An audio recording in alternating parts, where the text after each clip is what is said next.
পর্যায়ে আমাদের সামনে গুরুত্বপূর্ণ কোরআন ও হাদিস থেকে আলোচনা পেশ করবেন বর্ষিয়ানা আলিমদ্দিন, দেশের প্রখ্যাত ওয়াইজ, বিশিষ্ট ইসলামী চিন্তাবিদ হযরতুল আল্লাম হযরত মাওলানা মুফতি আমজাদ হোসেন হাফিজাহুল্লাহ। আলোচনা পেশ করবেন হযরত মাওলানা মুফতি আমজাদ হোসেন হাফিজাহুল্লাহ। কুমিল্লা জেলা আহলুস সুন্নাত ওয়াল জামাত ইমাম পরিষদ কর্তৃক আয়োজিত আজকের এই আজিমুশ শান সিরাতুন নবী সাল্লাল্লাহু আলাইহি ওয়াসাল্লাম মাহফিলে উপস্থিত শ্রদ্ধাভাজন সভাপতি, আমাদের সকলের মুরব্বী, আমাদের জাতির মুরব্বী শেখুল হাদিস আল্লামা নুরুল হক হাফিজাহুল্লাহু ওয়া রাআ, এছাড়াও আমাদের কুমিল্লার শীর্ষস্থানীয় ওলামায়ে কেরামগণ মঞ্চে উপস্থিত আছেন। আমার সম্মুখপানে সমবেত আছেন হযরত ওলামায়ে কেরাম, তালিবে ইলম ভাইয়েরা, সম্মানিত সুধী সমাজ, আমাদের প্রাণের শহর কুমিল্লার সম্মানিত ব্যবসায়ীবৃন্দ, আল্লাহ রাব্বুল ইজ্জতি ওয়াল জালালের শাহী দরবারে অসংখ্য অগণিত এবং অপুরন্ত শুকর আদায় করি যে দয়াময় মালিক, সর্বকালের সর্বশ্রেষ্ঠ মহামানব, মানবতার মুক্তির দিশারি, সকল জগতের জন্য রহমত, পেয়ারা নবী মুহাম্মদুর রাসূলুল্লাহ সাল্লাল্লাহু আলাইহি ওয়াসাল্লামের পবিত্র জীবনী আলোচনা করে তার থেকে আমাদের পাথেয় সংগ্রহ করার জন্য আল্লাহ তাআলা আমাদেরকে সমবেত হওয়ার তৌফিক দিয়েছেন। প্রাণ উজাড় করে মুনিবের শুকর আদায় করি আলহামদুলিল্লাহ। আমাকে মুরব্বীগণ একটি বিষয়বস্তু নির্ধারণ করে দিয়েছেন, সেটি হলো সিরাতুন নবী ও মিলাদুন নবী।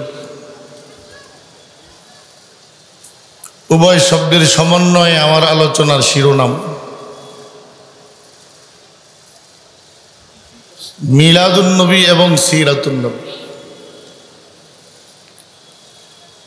কোনো ধরনের কোনো ভূমিকা ছাড়াই আমি আমাকে দেয়া বিষয়বস্তুর উপর অল্প সময়ে কয়টি কথা আরজ করব। সুবহানাকা লা ইলমা লানা ইল্লা মা আল্লামতানা ইন্নাকা আনতাল আলিমুল হাকীম। জনাবে মুহাম্মদুর রাসূলুল্লাহ সাল্লাল্লাহু আলাইহি ওয়াসাল্লামের জন্ম থেকে মৃত্যু পর্যন্ত, বরং ইমাম কাসতালানী রাহিমাহুল্লাহর বর্ণনা অনুযায়ী, বক্তব্য অনুযায়ী পৃথিবী সৃষ্টির আরো আগে থেকে অনেক বিষয় আছে যেগুলো রাসূলের সিরাতের সাথে সম্পৃক্ত। যেমন ওয়াইযা আখাযাল্লাহু মিসাকান নাবিয়্যিনা লামা আতাইতুকুম মিন কিতাবিন ওয়া হিকমা সুম্মা জাআকুম রাসূলুম মুসাদ্দিকুল লিমা মাআকুম লাতু'মিনুন্না বিহি ওয়া লাতানসুরুন্না ক্বালা আ'আকরারতুম ওয়া আখাযতুম আলা যালিকুম ইসরি ক্বালু আ'আকরারনা ক্বালা ফাশহাদু ওয়া আনা মাআকুম মিনাশ শাহিদিন। সমস্ত নবীদের রূহগুলোকে একসাথ করে আল্লাহ তাআলা ওনাদেরকে বলেছিলেন যে তোমরা আমার সাধারণ মাখলুক না, তোমরা আমার পয়গম্বর, অথবা আপনারা আমার পয়গম্বর। আমি আপনাদের কাছে কিতাব নাজিল করব, হিকমা দিব, অতঃপর আমার দেয়া কিতাব আর আমার দেয়া ইলম অনুযায়ী দ্বীনের কাজ করতে থাকবেন, তাবলীগ করতে থাকবেন, দাওয়াত দিতে থাকবেন। অতঃপর আপনাদের সামনে দুনিয়াতে আগমন করবে আমার সর্বশেষ রাসূল। যখন তার আগমন হবে তখন আপনাদেরকে দুইটি কাজ করতে হবে, লাতু'মিনুন্না বিহি ওয়া লাতানসুরুন্না, তার প্রতি ঈমান আনতে হবে এবং তাকে সাহায্য করতে হবে। দেখেন কোন পয়গম্বরকে আল্লাহ এখনো দেহ দেন নাই, সবাই এখনো রূহের মধ্যে আছেন। তখনই আল্লাহ তাআলা সমস্ত রূহকে ওয়াদা করিয়েছেন যে শেষ নবীকে সাহায্য করতে হবে, তার প্রতি ঈমান আনতে হবে। হযরত আল্লামা ইমাম আলুসি হানাফি বাগদাদি রাহিমাহুল্লাহ রুহুল মাআনির মধ্যে চমৎকার বলেছেন। তিনি বলেছেন শেষ নবীর আগমনের কথা, তার প্রতি ঈমান আনার কথা, তাকে সাহায্য করার কথা আল্লাহ দেহের ভিতরে ঢুকান নাই, আল্লাহ নবীদের রূহের ভিতরে ঢুকিয়ে দিয়েছে। এই জন্য রূহের সামনে আল্লাহ তাআলা বলেছে। তাহলে আমার রাসূলের সিরাতের আলোচনার একটা পার্ট তো পৃথিবী সৃষ্টির আগেও আছে,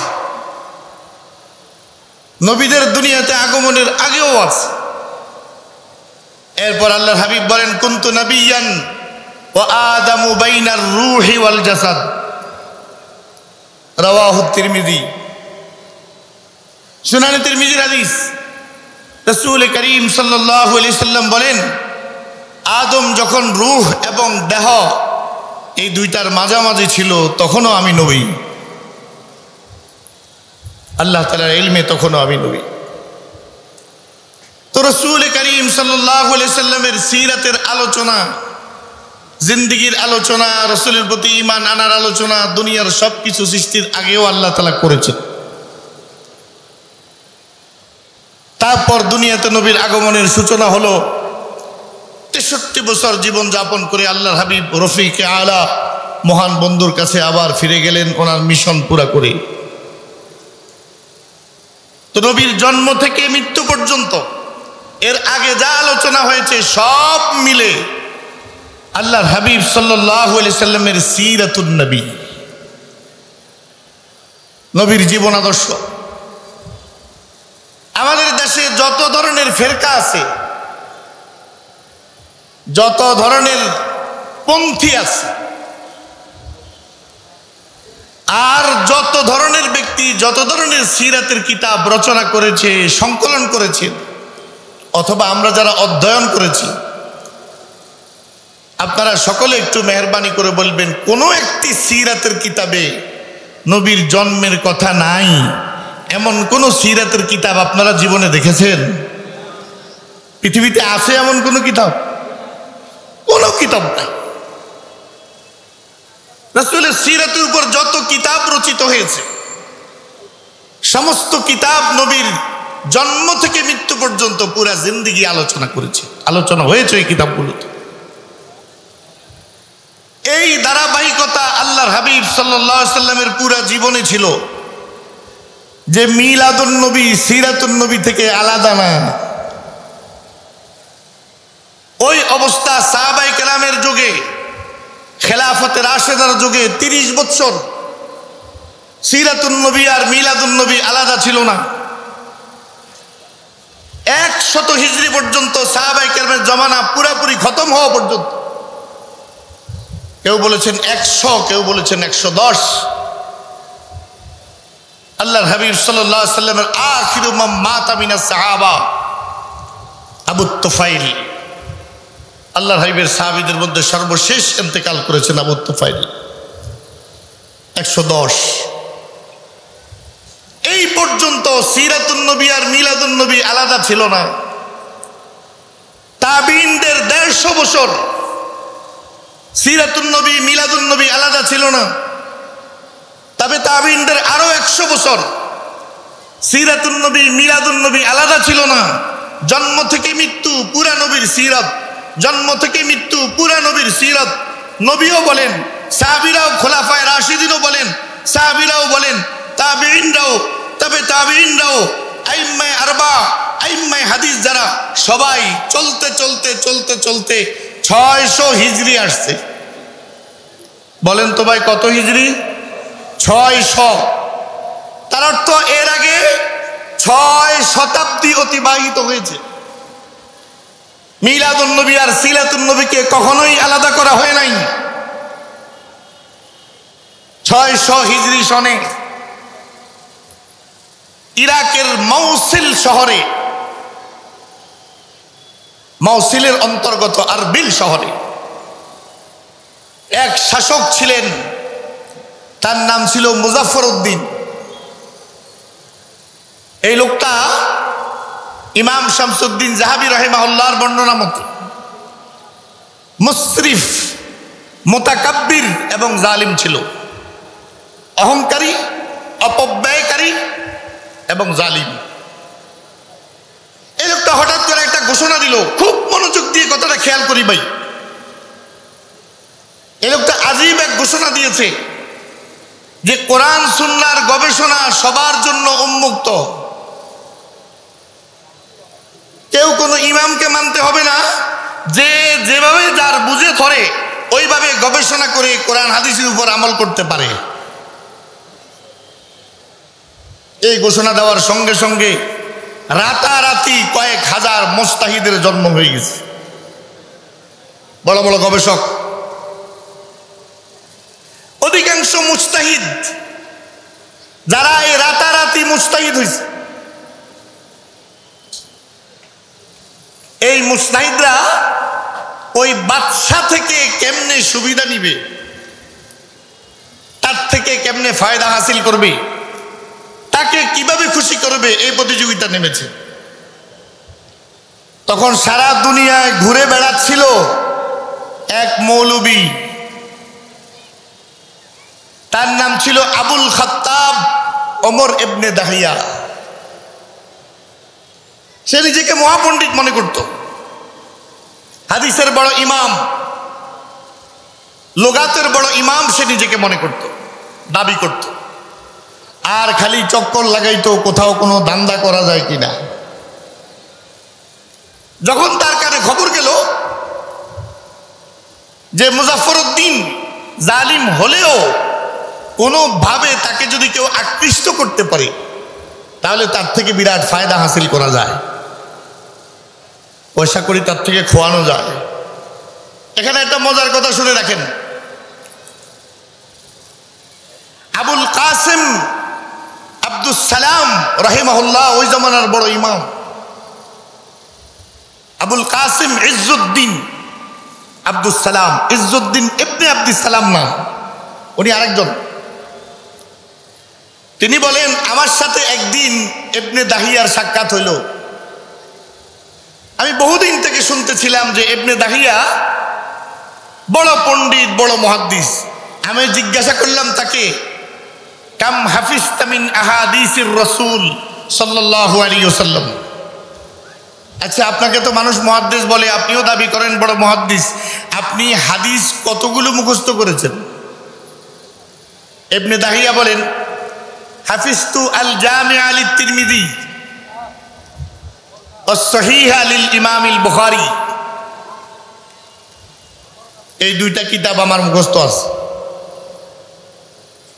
তা আবুল কাসেম বলেন, আমি 5টা হাদিস বুখারী শরীফ থেকে, 5টা হাদিস তিরমিজি শরীফ থেকে, আর 5টা জাল হাদিস লিখে তার সামনে দিলাম। তো তিরমিজি শরীফের প্রথম হাদিসটা দেখে হে বলে, এটা তো তিরমিজি আর বুখারীতে নাই, এটা জয়ীফ হাদিস। আর আরেকটা জাল হাদিস পড়ে বলল, এই বিষয়ে আমার কোনো ধারণা নাই। ইমাম আবুল কাসেম বলেন, এই 15টা রেওয়ায়েতের ব্যাপারে একটা রেওয়ায়েতেরও কোনো ঠিকানা সে বলতে পারলো না, কোন কিতাবের তাও বলতে পারলো না। আমি বুঝছি সে হলো জমানার বাটপার। এই লোকটা, মজার কথা, এই লোকটাই সর্বপ্রথম মিলাদুন নবী আর সিরাতুন নবীকে আলাদা করেছে। ওই মুজাফফর উদ্দিনকে খুশি করার জন্য একটা কিতাব লিখেছে, আত-তানবীর ফি মাউলিদিল বাশীরিন নাযীর। আমাদের এই উপমহাদেশে এবং আরো যে অঞ্চলে ঈদে মিলাদুন নবী নামে ঘটা করে অনুষ্ঠান করা হয়, জশ্নে জুলুস করা হয়, তাদের কাছে বুখারী শরীফের থেকেও আত-তানবীরের মর্যাদা কোনো অংশে কম না। এটার নাম জায়গায় জায়গায় আলা হযরত আহমদ রাজা খান বেরলভী জায়গায় জায়গায় লিখেছে তানবীর শরীফ। এরা আবার যে কোনো জিনিসের লোকে শরীফ লাগানোর ওস্তাদ। মাজারও শরীফ, বাবাও শরীফ, ওই খাজা বাবাও শরীফ, কেবলা কাবাও শরীফ, সব শরীফ। এটাই ওই ইবনে দাহিয়ার কিতাব তানবীর, এটার নাম দিয়েছে তানবীর শরীফ।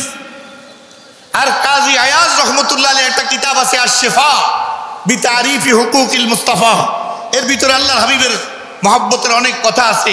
তো তারা তো এগুলো থেকে বের করে করে অপব্যাখ্যা দাঁড় করায়, এজন্য ওই কিতাবটার নাম দিয়েছে শেফা শরীফ। হযরত ইমাম সুয়ুতির একটা কিতাব আছে খাসাইলে কুবরা, যার মধ্যে অনেক জাল বর্ণনা, বিভিন্ন বর্ণনা আছে, ওইটাও তাদের মন মতো কিতাব, এজন্য এটার নাম খাসাইল শরীফ।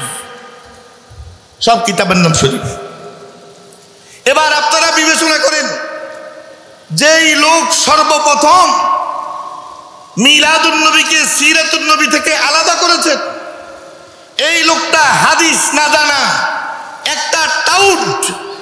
এই ঈদে মিলাদুন নবী ওয়ালারা যারা তাদের বড় ইমাম মনে করে ইবনে দাহিয়াকে, সে যদি এত বড় মূর্খ হয় আর এত বড় টাউট হয়, তো তার অনুসারীরা কত নম্বরের বাটপার হবে? না একটা হাদিস শুদ্ধ করে পড়তে পারে, না একজন রাবীর নাম শুদ্ধ করে বলতে পারে। হেরা সে জমানার মুহাদ্দিস আব্দুল মালিক সাহেবকে চ্যালেঞ্জ দিতে। ওই যে বাংলা ভাষা একটা কথা আছে না, পিঁপড়ার পাখা হয় মরিবার তরে। আর আমগো কুমিল্লা দক্ষিণের ভাষা কয় হিমড়ার ফাঁকা হয় মরিবার তরে। তারা পিঁপড়া কই, তার হিমড়া কয়। এখন বেচারাদের পাখা হইছে। গত 16 বছর ফ্যাসিবাদের উপর ভর করে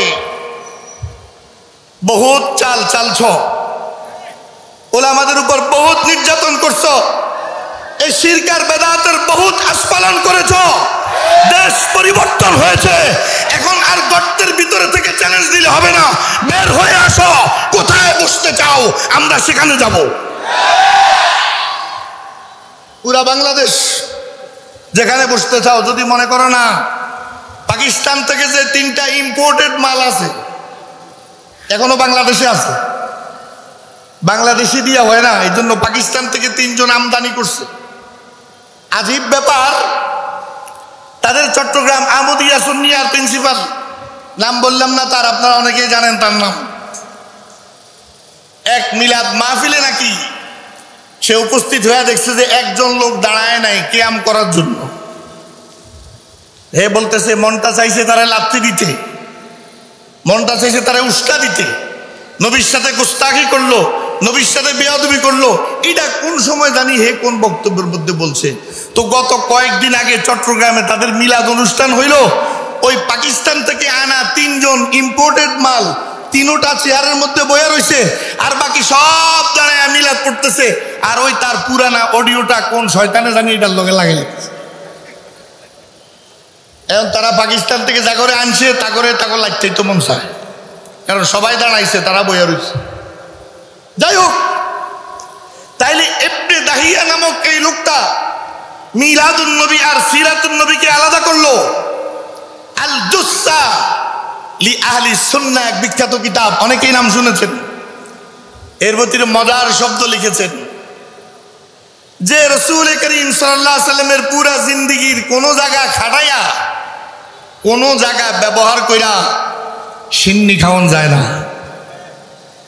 কারণ নবীর মক্কা 13 বছরের জিন্দেগি সিন্নি খানার না মাইর খাওয়ার। মদিনার 10 বছরের জিন্দেগি জিলাপি আর মিষ্টি খাওয়ার না ময়দানে জিহাদ করার। তো তারা দেখছে নবীর পুরা জিন্দেগির কোনো একটা পার্ট দিয়া খাওয়ান যাইতো না, শুধুমাত্র জন্মের বিষয়টা নিয়ে আসতে হবে সামনে। ওইটা আনন্দের ব্যাপার, এই জন্য লিখছে ওইটার মধ্যে ইখতারাহু আল বাত্তালুন ও আখাযাহু আল আক্কালুন।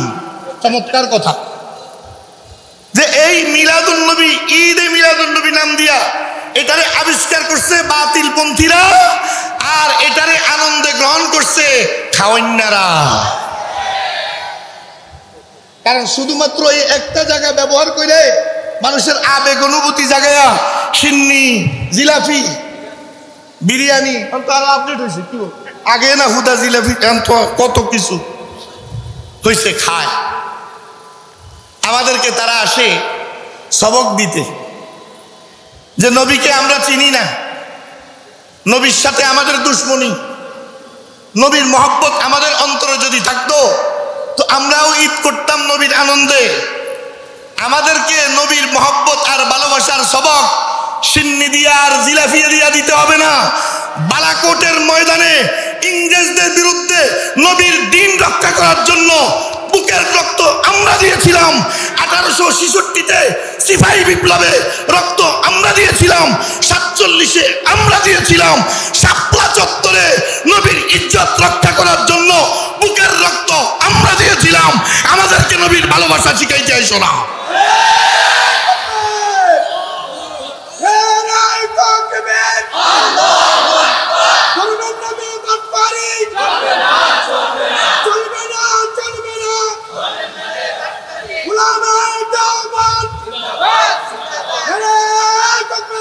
ভাইরা, আমাদের রাসূলকে তারা আমাদের সাথে পরিচয় করিয়ে দিবে কি?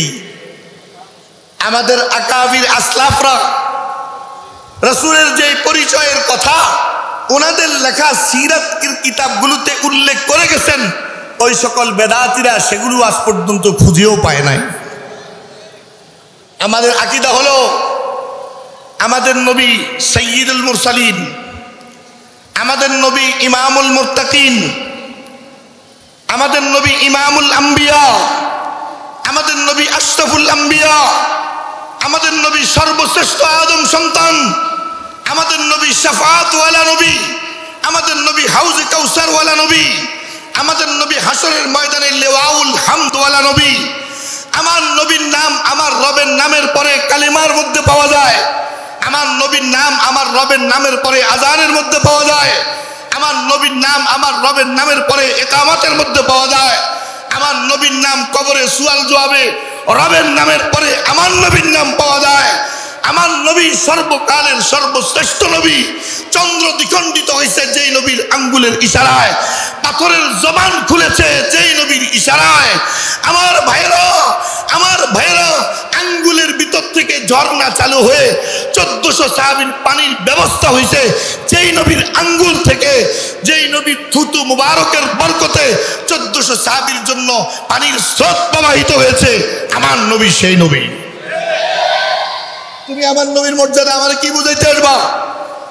প্রত্যেকটা শব্দের যেই শব্দগুলো আমি আপনাদেরকে বলেছি প্রত্যেকটা শব্দ সহিহ রওয়ায়াত দ্বারা সাবিত প্রমাণিত। সময় তো নাই হাদিস একটা একটা বলে বলে বোঝানো। শুধু আমাদের একটা জায়গায় আমাদের একটু কমতি আছে, এটা আমি আপনাদের সামনে স্বীকার করি। আমাদের দেওবন্দি আলেমদের একটা জায়গায় একটু কমতি আছে, তা হলো আমরা নবীকে আল্লাহর জায়গায় বসাইতে পারি নাই। বলেন বলেন আমার সাথে বলেন, আমরা নবীকে আল্লাহর জায়গায় বসাইতে এই খালি আমরা এই জায়গায় কমতি। এবং এই কমতিটার নাম হইল ঈমান। এই কমতিটার নাম হইল শিরক মুক্ত ঈমান। রাসূল যত বড় মর্যাদার অধিকারী হন না কেন, চূড়ান্ত পরিচয় হলো রাসূল আল্লাহর সর্বশ্রেষ্ঠ গোলাম আর আল্লাহ হলেন মালিক। কিন্তু তার মধ্যে একটু সমস্যা এখানে, আল্লাহর দন রসুলকে দিয়া আল্লাহ তো গেল ফকির হইয়া। এখন এই কারণে কইতেছে আমরা এখন মদিনার গান কেন গাই? কারণ আল্লাহর কাছে তেমন আর কিচ্ছু নাই। দলিল কি? ইন্নামা আনা কাসিমুন আল্লাহু ইউতি। আল্লাহ দেয়, আমি বন্টন করি। তো আল্লাহ যা দেওয়া তা তো একবারে দিয়াই দিছে। আল্লাহর কাছে ওনার কিচ্ছু নাই। এখন আর হেদিকে সেজদা করে লাভ নাই। এখন শুধু মদিনাওয়ালা দেখা দেখা সেজদা করো। নাউজুবিল্লাহ। এই জায়গায় তার মধ্যে আমাদের মধ্যে একটু পার্থক্য।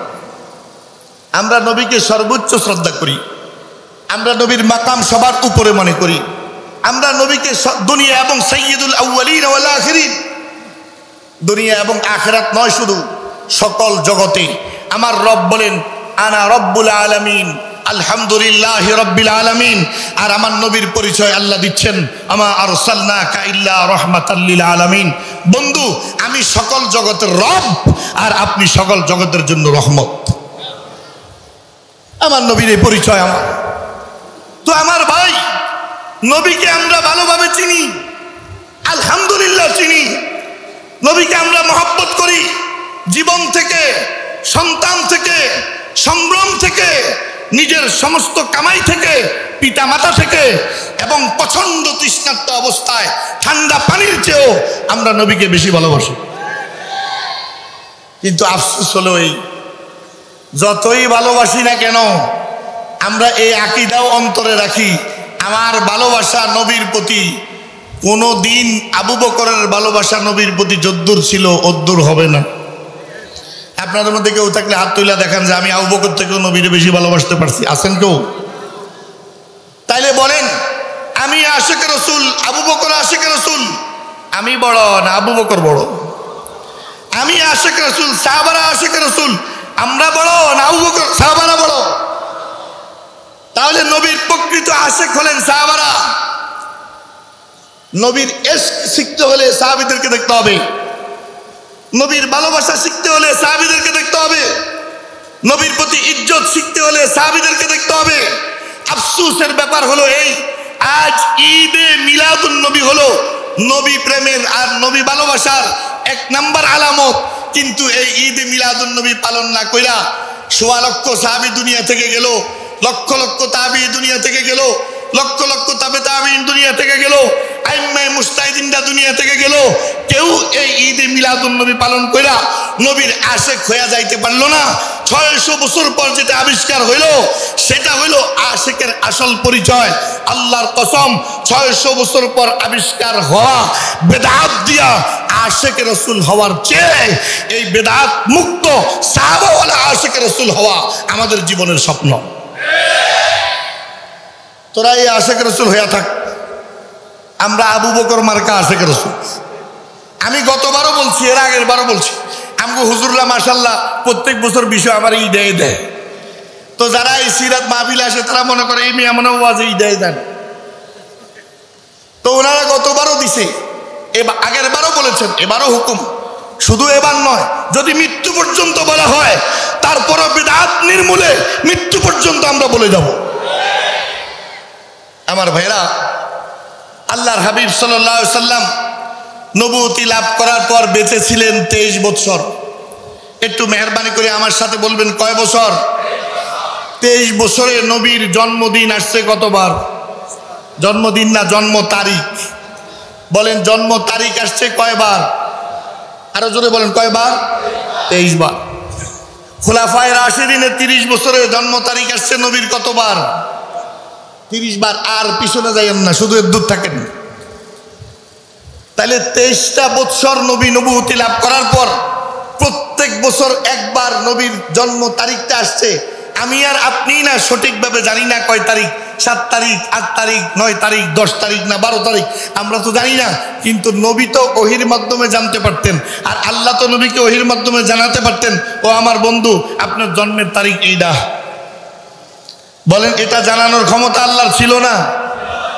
ছোট্ট ছোট্ট বিষয়ও তো আল্লাহ ছাড়ে নাই। আল্লাহর হাবিব সাল্লাল্লাহু আলাইহি সাল্লাম যখন হযরত জয়নবকে বিয়ে করছেন, উম্মুল মুমিনিন জাইনব বিনতে জাহশ, হুজুরের ঘর ছোট, তো এখন আল্লাহর হাবিব বিবির সাথে যে একটু কথা বলবেন এই পরিবেশ নাই। কিছু লোক আছে দাওয়াত খাইয়া এখন হুজুরের ঘরে বসে বসে গল্প গুজব করতেছে। দেখবি কিছু মানুষের এই খাসলত আছে, দাওয়াত খাইয়া এরা লড়ে সরে না, বয়ে থাকে, তো বসে বসে গল্প করতেছে। এখন আল্লাহর হাবিব তো বেশি লজ্জাবান, বেশি লজ্জাশীল, হুজুর তো বলতে পারতেছেন না মুখ খুলে যে আপনারা একটু গেলে আমার জন্য সুবিধা হয়। আমরা হইলে তো কত কৌশল করে কইতাম, কিন্তু হুজুর বের হয়ে গেছে। বের হয়ে বাকি সব বিবির ঘরে গেছে, সবার সাথে সালাম কালাম হয়েছে, কথাবার্তা হয়েছে। আবার ঘুরে আইসা দেখে যে এখনো লোকগুলা কথাবার্তা চালাইতেছে। আবার আবার এভাবে 3 বার। আল্লাহ তাআলা আর সহ্য করে না, কিরে আমার বন্ধুরে আর কত কষ্ট দিবি।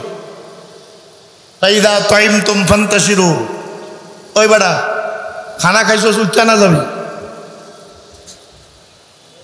আমার রসুলকে কেন কষ্ট দেস? খাস খাইছস বাইরে হয়ে যা।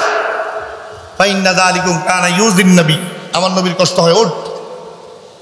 সামান্য বসে বসে একটু সময় নষ্ট করতেছে, আল্লাহ সঙ্গে সঙ্গে জিব্রাইল পাঠায়া ঠিক করে দিছে, উঠে যা, বাইরে হয়ে যা, আমার নবীর কষ্ট হয়।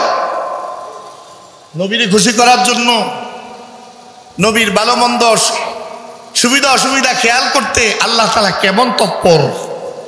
আম্মা জান আয়েশা একদিন হাসতে হাসতে বলেন, মা রাআইতু রাব্বাকা ইল্লা আসরা ফি হাওয়াক। হুজুর, আমি সবসময় একটা জিনিস খেয়াল করি, সবসময় খেয়াল করি, আপনার মনে যেটা চায় ওই অনুযায়ী ফয়সালা করার জন্য আল্লাহ রেডি হইয়া থাকে।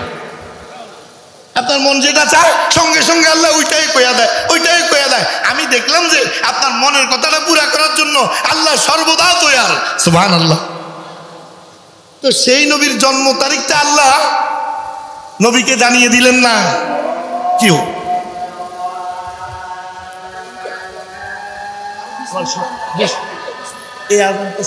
বলছিলাম হুজুরের 23 বছরের নবুয়তের জিন্দেগিতে 23 বার জন্ম তারিখ আসছে। কোন একজন সাহাবী আল্লাহর নবীকে জিজ্ঞেস করে না, ইয়া রাসূলুল্লাহ আপনার জন্মের তারিখটা কবে? আল্লাহর হাবিব কোন একজন সাহাবীকে কখনো এটা বলেন নাই যে দেখো আমার জন্মের তারিখ এটা। বরং আল্লাহর নবী 3টি কথা বলেছেন। বুলিতু আমাল ফিল, আব্রাহার হস্তি বাহিনীর বছর, যে বছর আব্রাহার হস্তি বাহিনী মক্কার উপর আক্রমণ করেছে, মক্কা মুআজ্জামার উপরে, ওই বছরে আমার জন্ম হয়েছে। সুইলা রাসূলুল্লাহ সাল্লাল্লাহু আলাইহি ওয়াসাল্লাম আন সাওমিল ইসনাইন, সহিহ মুসলিম শরীফের হাদিস আবু কাতাদা থেকে। হুজুর আপনি সোমবারে কেন রোজা রাখেন? হুজুর বলেন যাকা ইয়াউমা উলিদতু, এই দিন আমি জন্মগ্রহণ করেছি। আল্লাহ তাআলার নিয়ামতের শুকর হিসাবে আমি রোজা রাখি। তাইলে হুজুর জন্মের দিন ঠিক করে দিলেন। আমার সাথে সাথে বলেন তো হুজুরের জন্মের দিন কি? সবাই বলেন জন্মের দিন কি? জন্মের বছর কি? আমুল ফিল। বলেন জন্মের বছর কি? মাসটা কি? রবিউল আউয়াল। এই বিষয়ে উম্মতের প্রায় ইজমা হয়ে গেছে যে হুজুর জন্মগ্রহণ করেছেন রবিউল আউয়ালে। বৎসরও ঠিক আছে, মাসও ঠিক আছে, বারও ঠিক আছে। এবার আমার সাথে সাথে বলবেন বৎসর ঠিক আছে। বলেন বৎসর, মাস, বার। শুধু ঝামেলা হইল তারিখ, এটা নির্ধারিত না। তারাও জানে, আমাদের ওই দোস্তরাও জানে যে রাসূল করিম সাল্লাল্লাহু আলাইহি ওয়াসাল্লামের জন্ম 12 তারিখে। এটা একটা মত, মজবুত মত আছে 8 তারিখে, আরেকটা মজবুত মত আছে 9 তারিখে। রবিউল আউয়ালের বাইরের মতো আছে, সেটা ভিন্ন বিষয়। তো এই তারিখটা শুধু নির্ধারিত না। তো এবার সাহাবায়ে কেরাম ছোট্ট ছোট্ট বিষয় নবীকে জিজ্ঞেস করে, ইস্তেনজার ব্যাপারে জিজ্ঞেস করে, কুলুফের ব্যাপারে জিজ্ঞেস করে। হযরতে আলীর পেশাবের রাস্তা দিয়ে কিছু নাপাক বের হয়, মজি বের হয়, এই বিষয়ে নবীকে জিজ্ঞেস করে। কিন্তু কোন একজন সাহাবী এটা নবীকে জিজ্ঞেস করে না, ইয়া রাসূলুল্লাহ বৎসর তো বললেন, মাস তো বললেন, দিন তো বললেন, তারিখটা তো কদ্দুর বলে দেন। কেউ জিজ্ঞেস করলেন না কেন? আল্লাহর হাবিব বললেন না কেন? কিছুক্ষণের জন্য ধরে নিলাম নবীও বলতে ভুলে গেছেন, নাউজুবিল্লাহ, ধরে নিলাম আর কি, ধরে নিলাম সাহাবীরাও জিজ্ঞেস করতে ভুলে গেছে। আল্লাহ কি কোনো কিছু ভুলে যায়? ও ভাই বলেন ভুলে যায়? আর বান্দার জন্য উপকারী এমন কোন জিনিস আল্লাহ কি বলা ছাড়ে? তো আল্লাহ কেন বললেন না? জিবরাইলও কেন জানালেন না? এর পিছনে কারণ হলো 2টা। 1 নাম্বার কারণ, এই তারিখ লইয়া কিয়ামত পর্যন্ত কি কি ঝামেলা হবে আমি আর আপনি না জানতে পারি, জানে কে? বাস আল্লাহ এটাকে মাখফি, গোপন রেখে দিয়েছেন। নবীও জানতে চেষ্টা করেন নাই, সাহাবারাও না, খোলাফায়ে রাশিদিনরাও না, পরবর্তী সাহাবারাও না, তাবিঈনরাও না। তবে তাবিঈনরাও না, আইম্মায়ে মুজতাহিদিনও না। শুধুমাত্র তারা হিসাব করে একটা অনুমান করে বলেছেন হুজুরের জন্ম তারিখ এটা হতে পারে, এটা হতে পারে, এটা। তাহলে আমার রাসূল শিক্ষা দিয়েছেন, আমার শরীয়তের মধ্যে আমার জন্মদিন রোজার মাধ্যমে পালিত হবে। আমার সাথে সাথে বলেন রাসূলের জন্ম তারিখ পালিত হবে না জন্মদিন? ও ও ভাই বলেন না, জন্ম তারিখ না দিন?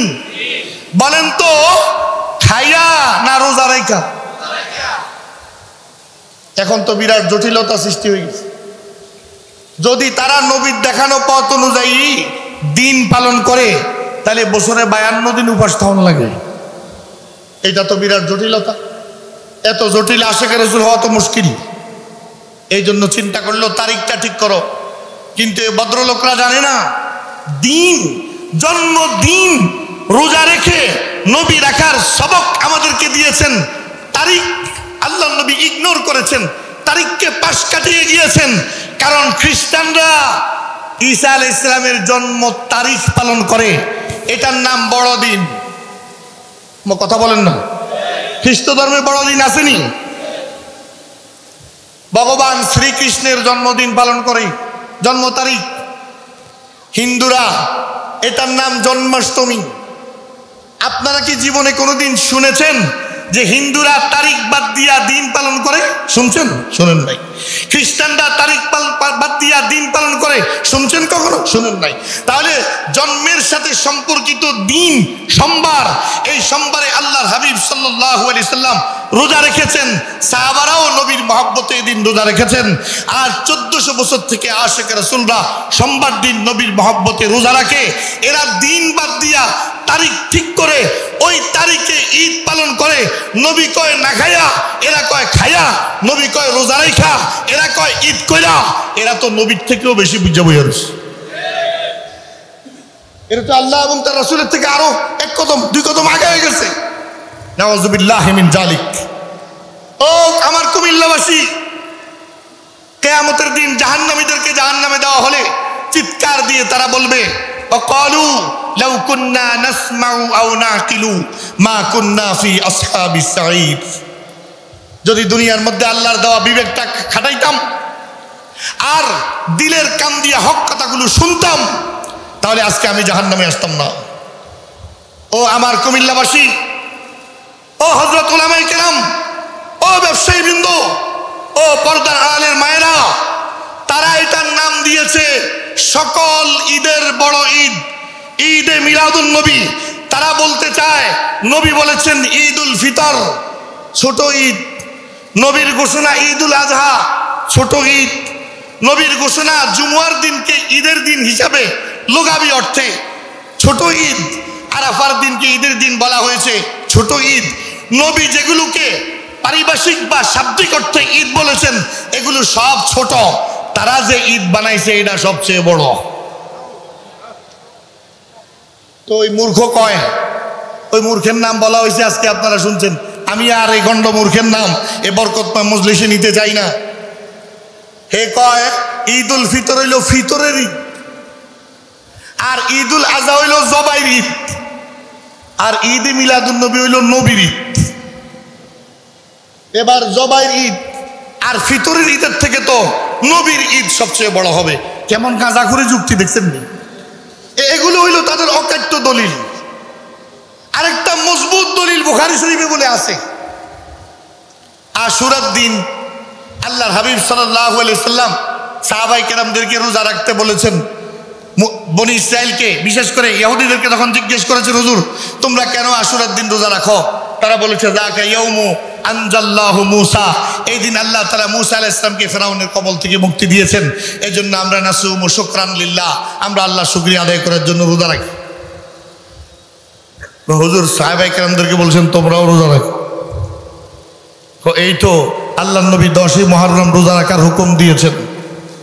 অথচ তামাম মুফাসসিরিনে কেরাম লিখেছেন রমজানের রোজা ফরজ হওয়ার আগ পর্যন্ত আশুরার রোজা আল্লাহর হাবিব সাল্লাল্লাহু আলাইহি ওয়াসাল্লাম আগে থেকেই রাখতেন।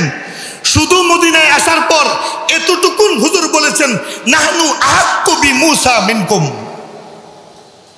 মূসার প্রতি তোমাদের যে দরদ, তোমরা মূসার ধর্ম বিকৃত করে দিয়েছ, মূসার তাওরাত পাল্টে ফেলছো, তোমাদের থেকে মূসার প্রতি হক আমাদের বেশি। সুতরাং মূসার মুক্তির জন্য, আল্লাহর শুকরিয়া আদায় করার জন্য যদি রোজা রাখতে হয়, তাহলে তোমাদের থেকে আমাদের হক বেশি। আফসোসের কথা হইল, যেটা দিয়া দলিল দিতেছে এখানেও খানা নাই, রোজা। ওর কথা কর না ভাই। তাহলে রাসূলের জন্মদিন সোমবার, খানা না রোজা? আশুরার দিন দিয়া দলিল দিতেছে খানা না রোজা? আর 12ই রবিউল আউয়াল যে ঈদ পালন করে রোজা না খানা? আমাদের দেশের মানুষ তো সরল, সহজ সরল মানুষ। তা করে কয় তিরমিজি শরীফের মধ্যে বাব আছে, অধ্যায় বাবু মা যা ফি মিলাদিন নবী সাল্লাল্লাহু আলাইহি ওয়াসাল্লাম। এই অধ্যায় হলো আল্লাহর নবীর মিলাদুন নবী সম্পর্কে। কয় দেখছেন নি এই ওয়াহাবি মুলি সাবরা পায় না।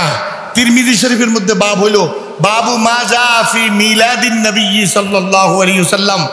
এখন ওই কানারে যদি চোখের মধ্যে একটা গুতা দিয়া জিজ্ঞেস করা যাইতো যে বাবু মা যা ফি মিলাদিন নবী যে পড়লি ঈদ শব্দ গেল কই? মোর কথা বলেন না কেন? মিলাদুন নবী মানে নবীর জন্ম। তো নবীর জন্মকে অস্বীকার করে এমন কোন কাফেরও তো দুনিয়াতে নাই। বলেন আবু লাহাব নবীর নবুয়তকে অস্বীকার করছে, নবীর জন্মকে অস্বীকার করেছে। আবু জাহাল নবীর নবুয়তকে অস্বীকার করছে, নবীর জন্মকে অস্বীকার করেছে।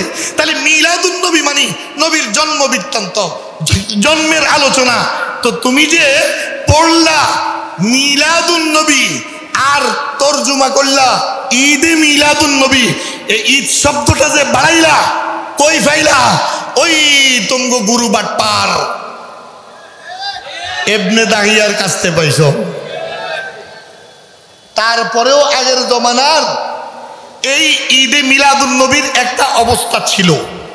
এটা মজার কথা বলি শুনেন। অনেক সালাফরা, অনেক বড় বড় মুহাদ্দিসরা বিভিন্ন জায়গায় জায়গায় বলেছেন যে রাসূলের জন্ম বৃত্তান্ত আলোচনা করে কেউ যদি মহব্বতের সাথে আলোচনা করে, একটু নিজেরা বৈশা দুরূদ শরীফ পড়ে, নবীর জীবনী আলোচনা করে, একটু মিষ্টি টিষ্টি খায়, তো এটা এত খারাপ না। এটা অনেকেই বলছে। আগে ইমাম সুয়ুতি থেকে এরকম একটা বর্ণনা আছে, অন্যান্য ইমামদের থেকে। এগুলো তারা খুব জোরদার করে এনে সাথে বলতে চায়। তারা এটাও বলেছে, ইমাম সুয়ুতি সহ, ইবনে হাজার মক্কি সহ আরো অনেকেই, যেহেতু এটার সাথে শরীয়ত বিরোধী কোনো কর্মকাণ্ড নাই, সুতরাং এর দূর কেউ যদি করে তাহলে তারা একদম বেশি খারাপ বলা যায় না, তবে এটা বেদাত, এটা বলছেন তারা। তো তারা শর্ত লাগাইয়া দিছে সাথে শরীয়ত বিরোধী কোনো কিছু না হতে হবে। এখন আমাদের কুমিল্লা শহরে ঈদে মিলাদুন নবীর জশ্নে জুলুস মিছিল হয়েছে। যারা কুমিল্লা দেখছেন তারা বলেন না। এখন আমি আজকে আসতে দেখছি দেবপুর, এই সিলেট রোডের দেবপুর মিছিল যাইতেছে, বিশ্বনবীর আগমন শুভেচ্ছার স্বাগতম, ডোল তবলা লইয়া লাফাইতে লাফাইতে যাইতেছে। পরে আমার ড্রাইভারে কয় মা 12 তারিখ গেল কবে, মিছিল কবে? আমি কয় আরে দুনিয়ার মানুষের কত যায় ঝামেলা থাকতে পারে, বেচারারা এই সময় পারছে না, এমন করে তোমার কি সমস্যা? সময় মতো পারছে না, ঘোরা করে কাজা কইরা লইতেছে। আমার ভাইয়েরা, ঈদে মিলাদুন নবী, দোল তবলা, নবীর জন্মদিনে কোত্থেকে আসলো? ডিজে গান নবীর জন্মদিনে কোত্থেকে আসলো? রাস্তা বন্ধ করে মানুষকে কষ্ট দেওয়া নবীর জন্মদিনে কোত্থেকে আসলো? কাবা শরীফের প্রতিকৃতি বানায়া রাস্তায় বাইতুল্লাহকে অপমান করা নবীর জন্মের মধ্যে কোত্থেকে আসলো? সবুজ গম্বুজ বানিয়ে রাস্তায় নবীর সবুজ গম্বুজকে অপমান করা নবীর জন্মদিনে কোত্থেকে আসলো? নারী পুরুষ একসাথ হওয়া নবীর জন্মদিনে কোত্থেকে আসলো? আমার ভাই, এটা ঈদ মিলাদুন নবী না, এটা আল্লাহর নবীর সাথে দুশ্মনীর একটা প্যাকেজ, কবিরা গুনার প্যাকেজ। একটা দুইটা না, শত শত কবিরা গুনাহ আর নাফরমানি। এটার নাম জশ্নে জুলুস, জশ্নে জুলুস ঈদে মিলাদুন নবী। আস্তে আস্তে আস্তে আস্তে আমরা যে সময় চট্টগ্রাম পড়ি হাটাজারিতে, নিজ কানে আমি শুনছি স্লোগান দিতে দিতে আইসা হাটাজারি মাদ্রাসার সামনে এসে বলতেছে মিলাদুন নবী কায়েম করো, সিরাতুন নবীতে লাথি মারো। আমার এই সামিয়াত উজনায়া, আমার 2 কান শুনেছে, আমি এই 2 চোখ দিয়ে দৃশ্য দেখেছি। মাদ্রাসার সামনে আইসা জোয়ার বাইরা গেছে গা। এইবার তো কিছু দেখানোর চেষ্টা করছে, হাটাজারি মাদ্রাসার উপর আক্রমণ করছে, ছাত্রদেরকে রক্তাক্ত করছে, আঙ্গুল দিয়ে খারাপ ইশারা করছে। এই নবীর জন্মের মাসে, নবীর ইন্তেকালের মাসে বাংলাদেশের মানুষ দেখেছে প্রকৃত আশিক রাসূলরা কেমন সংযমী হয়, প্রকৃত আশিক রাসূলরা কেমন নিজেকে কন্ট্রোল করে, প্রকৃত আশিক রাসূলরা সভ্য হয়। এরা আঙ্গুল দিয়া ইশারা করে বুঝায়। আমরা এই আঙ্গুল শুধু হাটাজারি মাদ্রাসা আলা করে দিলাম না, বরং ওই সকল সাহাবী তাবেঈ যারা ঈদে মিলাদুন নবী পালন করে নাই, ওই আঙ্গুলের ইশারা তোমরা তাদেরকেও করেছো। কিন্তু তারপরেও হাটাজারি মাদ্রাসার ছাত্ররা সবর করেছে, ধৈর্য ধারণ করেছে। আমরা চিৎকার দিয়ে বলেছি, অনলাইনে অফলাইনে আমরা সবর করব, আমরা ধৈর্য ধারণ করব। না হলে আল্লাহর জাতের কসম করে আমি বলতে পারি, হাটাজারি মাদ্রাসার যতগুলো ছাত্র তখন সেখানে ছিল, যদি পঙ্গপালের মতো গেট থেকে বের হয়ে আসতো, ওই সকল বুয়া আশিক রাসূলদের রাস্তায় কবর হয়ে যেত। কিন্তু আমরা তো নবীকে সঠিকভাবে ভালোবেসেছি, নবীর আদর্শকে ভালোবেসেছি, নবীর সুন্নাহকে ভালোবেসেছি। আমরা তোমাদেরকে দরদ দিয়ে আজও বলতে চাই, তোমরা আমাদের দুশমন যদি হইতা, তোমাদেরকেও আমরা রাস্তায় মাথা ফাটাইতাম, তোমাদেরকেও রাস্তায় হাত পাও ভেঙে ফেলে রাখতাম। কিন্তু আমরা তোমাদেরকে দুশমন মনে করি নাই, আমরা তোমাদেরকে বন্ধু মনে করি তোমরা ভুল পথে চলে গেছ। আমরা তোমাদেরকে বুঝিয়ে সঠিক পথে আনা আমাদের ইমানি দায়িত্ব। ফিরে আসো ও আমার ভাইরা, ফিরে আসো, আমার রাসূলের জীবন আদর্শের দিকে ফিরে আসো। নবীকে ভালোবাসার, নবীকে মহব্বত করার মাধ্যম হলো নবীর অনুসরণ করা। আমা আরসালনা মির রাসূলিন ইল্লা লিইউতাআ বিইজনিল্লাহ। রব্বুল আলামিন বলেন, আমি যত রাসূল পাঠিয়েছি শুধুমাত্র তাকে অনুসরণ করার জন্য। আমাইয়ুতিল্লাহ ওয়ার রাসূল ফাউলাইকা মাআল্লাযিনা আনআমাল্লাহু আলাইহিম মিনান নাবিয়্যিন ওয়াস সিদ্দীকিন ওয়াশ শুহাদা ওয়াস সালিহিন। আমার রাসূলকে যে অনুসরণ করে, আমি আল্লাহর যে ইতাআত করে, অনুসরণ করে, তার হাসর নবীদের সাথে, সিদ্দিকদের সাথে, শহীদদের সাথে, সালেহিন সাথে। আমাইয়ুতির রাসূলা ফাকাদ আতা আল্লাহ। যে আমার নবীকে মান্য করে সে আমি আল্লাহকে মান্য করে। তাহলে আমার নবীকে ভালোবাসার সবচেয়ে বড় নমুনা হলো অনুসরণ। ওরে ভাই বলেন না কি করণ? তো এই যে 10টা জুলুসে যে তোমরা বাইর হইলা, শতকরা 90% তো দাঁড়িয়ে নাই। আরে ভাই একটু কথা কন না ভাই, দাঁড়িয়ে আসেনি না নাই? শতকরা 90% গায়ে তো সুন্নতি জামাও নাই, মাথার মধ্যে তো টুপিও নাই, চুলগুলা তো রবীন্দ্রনাথ ঠাকুরের মতো। তুমি কোন আশিক রাসূল? তুমি কোন আশিক রাসূল? আল্লাহর হাবিব গানের আওয়াজ কানের মধ্যে আসছে, আঙ্গুল ঢুকা দিছে, তুমি তবলা বাজায়া আশিক রাসূল। তোমার যদি দেখতো আল্লাহর নবী নিজের কানে আঙ্গুল ঢুকায়া আওয়াজ শোনা থেকে বিরত থাকতো। তুমি তো নবীর কাছে ঘৃণিত কাজ করে আশিক রাসূল দাবি করো। ও যুবক, তোমারে ভুল বুঝায়া ধ্বংসের দিকে ঠেলে দিচ্ছে। আল্লাহ বুঝার তৌফিক দেন, আমিন। এবার আমার শেষ কথা, এই শেষ কথাটা শুনেন। যে আয়াতে কারিমা আমি পড়েছি সূরাতুল আযাবের 6 নম্বর আয়াতের অংশ বিশেষ, আন-নাবিয়্যু আওলা বিল মুমিনিনা মিন আনফুসিহিম, আন-নাবিয়্যু আওলা বিল মুমিনিনা মিন আনফুসিহিম ওয়া আজওয়াজুহু উম্মাহাতুহুম। আমার নবী মুমিনের জীবনের চেয়েও তার বেশি আপন। সুবহানাল্লাহ বলেন না? আমাদের জীবনের চেয়েও আমাদের বেশি আপন কে? নবী। ও আজওয়াজুহু উম্মাহাতুহুম। আর আমার নবীর বিবিগণ আমাদের মা। আমার গর্ভধারিণী যে মা, আমার মা, এটা আমার মা বলেছে। আমার মা যে মা, এটা আমার বাবাই বলেছেন। আমার মা যে মা, এটা সমাজ বলেছে। আর নবীর বিবিগণ যে মা, এটা স্বয়ং আল্লাহ বলেছে। আমার নবীর বিবিগণ আমাদের মা, নবী আমাদের পিতা, আমরা নবীর রূহানি সন্তান। সুতরাং আমার নবীর আদর্শকে যদি জলাঞ্জলি দিতে চাও, বাপের সম্পদ রক্ষা করার জন্য সন্তান যেমন জীবন দিতে তৈরি হয়, আমার জন্মদাতা পিতা থেকেও আমার বেশি আপন আমার রাসূল। এই রাসূলের সুন্নতকে জবাই করে যদি এই সমাজে বেদাত প্রতিষ্ঠিত করতে চাও, নবীর আশিক সন্তানরা রক্ত দিয়ে তা প্রতিহত করবে।